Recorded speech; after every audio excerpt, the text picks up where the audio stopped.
Boa noite, professor Pedro Dominguinhos. Fazia-lhe a mesma pergunta e acrescentava mais uma, que é: até que ponto é que os politécnicos das áreas metropolitanas foram prejudicados com esta medida? Se é que foram. Muito boa noite a todas e a todos. A medida tinha um objetivo claro, que era reduzir o número de vagas em Lisboa e no Porto. E, desse ponto de vista, foi administrativo e, portanto, houve redução de vagas. E eu recordo, na altura, o CSISP foi muito claro no parecer que emitiu e falava, sobretudo, em 3 níveis fundamentais. Se o objetivo era, de um ponto de vista temporal, não imediatista, e eu acho, e há alguns economistas no painel, que somos pelo menos 3, sabem perfeitamente que as análises e os impactos da política pública não se medem num ano. Temos de ter algum espaço para medir. Mas dizia eu, o CSISP disse 3 coisas fundamentais. Se o objetivo era haver uma maior número de pessoas a transitarem do litoral, sobretudo Lisboa e Porto, para o interior ou para outros regimes, não deveria ser permitido que as instituições no litoral pudessem aumentar as vagas, a não ser em áreas estratégicas para o país. Eu acho que nós não podemos dissociar as duas questões. Dissemos também que era fundamental complementar estas medidas com outras de política pública não dependentes apenas do Ministério da Ciência, Tecnologia e Ensino Superior. E a terceira coisa que dissemos é que esta medida deveria ser complementada com o mais superior a este nível, que deveria estar na candidatura logo ao Concurso Nacional de Acesso, e que esteve, mas foi uma opção política tomada apenas para os alunos com carência económica e que necessitassem de bolsas. Há depois uma outra questão importante e que não foi dito na peça, é que nós tivemos menos de 3.702 candidatos o ano passado. Nós invertemos uma tendência dos últimos 4, 5 anos pós-Troika, em que tinha existido um aumento do número de candidatos ao ensino superior e significou quase menos 5% de candidatos. E, portanto, a análise que se faz tem que ser ponderada desse ponto de vista. E uma outra questão que gostava de referir é que houve diminuição do número de candidatos, de colocados, nos privados no regime geral. Quer no universitário, quer no público, no universitário, quer no politécnico, quer no interior, quer em Lisboa e no Porto.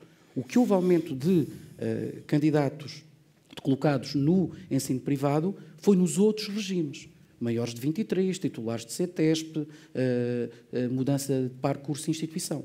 Aí houve essa questão. Portanto, o número que é, do ponto de vista de regime geral, que é aquele que podemos comparar, não podemos comparar com o outro, houve diminuição a este nível. E, portanto, num ano, eu diria, anormalmente, estranho, porque houve uma diminuição do número de candidatos, e nós dissemos isto, permitiu mitigar um número significativo. Mas, aquilo que o professor João Guerreiro estava a dizer, nós hoje em dia estamos confrontados com desafios em regiões do interior. Eu amanhã às 9 horas estarei em Ponte Sor para a inauguração da Air Summit.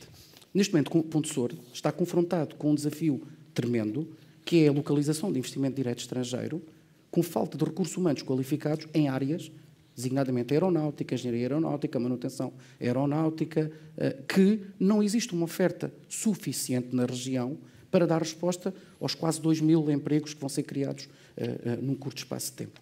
E se nós não tivermos a capacidade de dar resposta a esses desafios, mais do que perceber entre o interior e o litoral, mas dar resposta às regiões e aos desafios que as regiões se colocam, eu diria, a discussão não é exatamente colocada, na minha opinião, no sítio correto. E, portanto, nós temos que ter a capacidade de dar resposta a um conjunto de desafios. Foi por isso que o CSISP assumiu um compromisso de haver aumento de vagas. Por exemplo, em Coimbra, existiu aumento de vagas em Oliveira do Hospital, que manifestamente não é litoral, é verdadeiramente interior.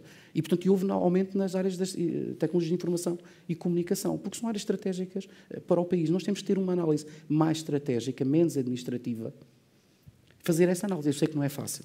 E existe uma comissão nomeada para o efeito, mas não é fácil fazer essa distinção estratégica. E o que aconteceu em algumas instituições, que diminuíram 5% administrativamente. E, portanto, esta é uma análise também que temos que perceber que não pode ser feita meramente do ponto de vista administrativo.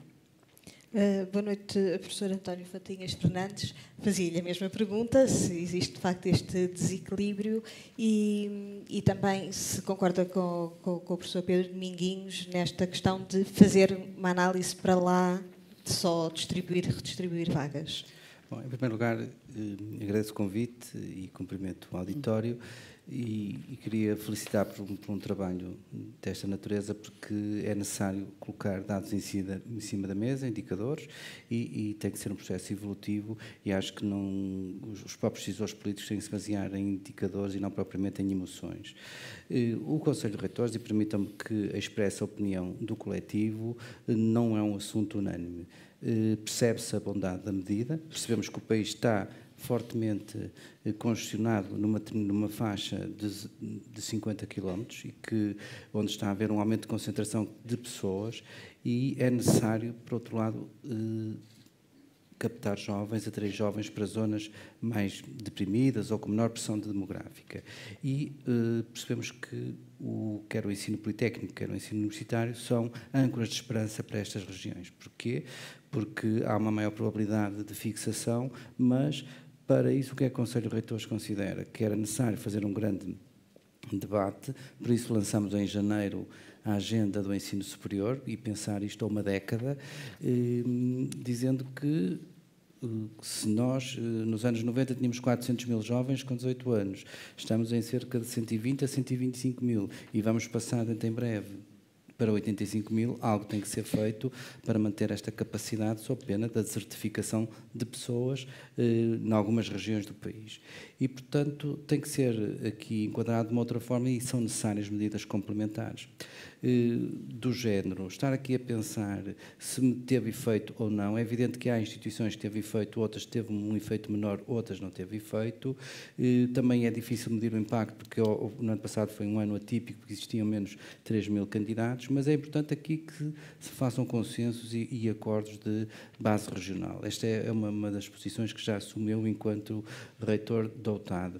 Eu acho que é preciso perceber o modelo de organização do país, é preciso criar ecossistemas regionais de inovação onde o ensino superior são fundamentais, mas também instituições como a Direção-Geral ou a própria Agência de Acreditação que nos têm apoiado, eu vejo no meu caso da UTAD, que se nós não fizermos um esforço interno da instituição, não há medidas por si só resultem, como é evidente. Além da diversificação e o alargamento da base social do recrutamento de estudantes, é preciso trabalhar fortemente a ação social, porque está comprovado que em Portugal, além dos déficits de qualificações relativamente à média europeia, existe uma forte dependência dos rendimentos das famílias. Os números apontam para cerca de 70% dos jovens que dependem da sua família para estudar, o que está contrário à regra europeia, uma tendência europeia, em que os jovens se emancipam muito mais cedo. Portanto, há aqui todo um conjunto de fatores, e eu diria que estão aqui reunidos um conjunto de indicadores, bom de partida para pensar. Desde logo, é evidente que não é um ano que vai dizer se a medida é boa ou má, penso é que temos que encontrar. E, em última análise, o que eu gostaria de dizer é o seguinte: nós somos um país com as fronteiras estabilizadas há imenso tempo, temos uma identidade cultural, uma identidade nacional, e somos um país coeso. E, portanto, acho que esta coisa não deve ser perdida, e devemos criar aqui entendimentos, porque o grande objetivo é como qualificar mais o país, como ter mais jovens a estudar e, se possível, ter mais impacto nas regiões, nas suas diferentes áreas, daí ter defendido a criação de ecossistemas regionais de inovação.